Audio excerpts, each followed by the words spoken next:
नमस्कार, आप देख रहे हैं नई सोच लाइव। मैं हूं मोनिका सिंह।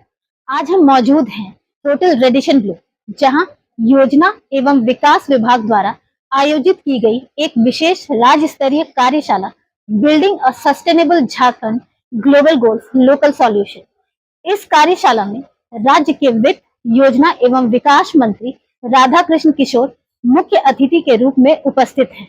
वहीं मुख्य सचिव श्रीमती अलका तिवारी और अन्य गणमान्य अतिथियों ने भी कार्यक्रम में शिरकत की।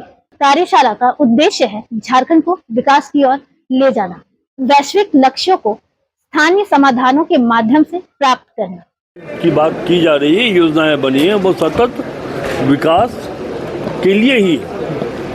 हमने कहा कि अब मीमांसा करने की जरूरत है, समीक्षा करने की जरूरत है कि आज़ादी के बाद 1952 से लेकर के आज तक जो सतत विकास की प्रक्रिया चल रही है, जिस पर हम काम कर रहे हैं, भारत और झारखंड कहाँ स्टैंड कर रहा है, हम कहाँ खड़े हैं गरीबी के मामले में, पर कैपिटा इनकम के मामले में, सड़क डेंसिटी के मामले में, हेल्थ के मामले में। ये समीक्षा करने की आवश्यकता है। तो मैं ये कहूँगा कि ये बड़ा अच्छा और ये पहली शुरुआत है हमारे विभाग की ओर से, और आगे आने वाले समय में कितना बेहतर करें।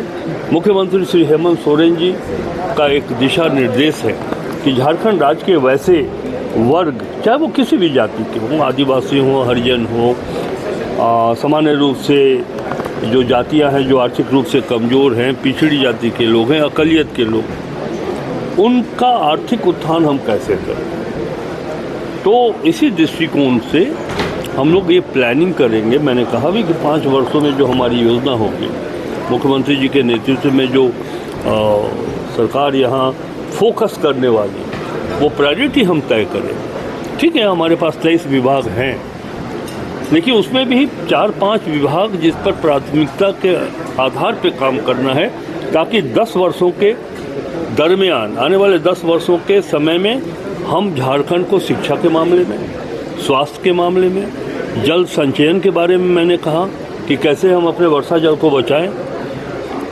और उसी तरह कृषि उत्पादन दर में कैसे वृद्धि हो।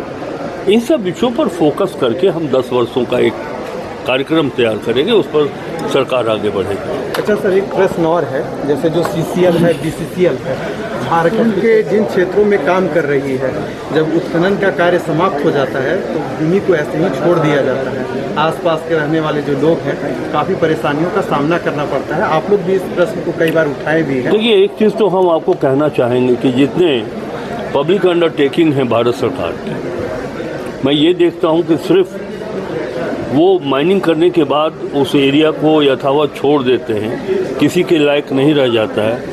बरसात का पानी जो जमा होता है उनके उत्खनन क्षेत्र में, उसका भी कोई उपयोग नहीं होता है।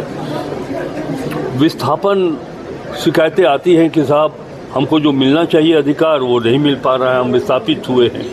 ये सब समस्या है जिसे भारत सरकार को भी देखने की आवश्यकता है, क्योंकि जितने POCs हैं वो सब भारत सरकार के ही हैं, और राज्य सरकार मिलकर के हम लोग देखेंगे तो इस प्रॉब्लम का समाधान हो सकेगा। एक चीज़ मैंने ज़रूर कहा है कि हम लाख सस्टेनेबल की बात कर लें, लेकिन सस्टेनेबिलिटी जब तक ऑनेस्ट नहीं होगा तो सिर्फ योजना बनाने से कुछ नहीं होगा। इसलिए मैंने कहा कि राजनीतिक प्रणाली और कार्यपालिका की प्रणाली दोनों को ईमानदार प्रयास करने की आवश्यकता है। फिलहाल के लिए इतना ही। बने रहिए नई सोच लाइव के साथ।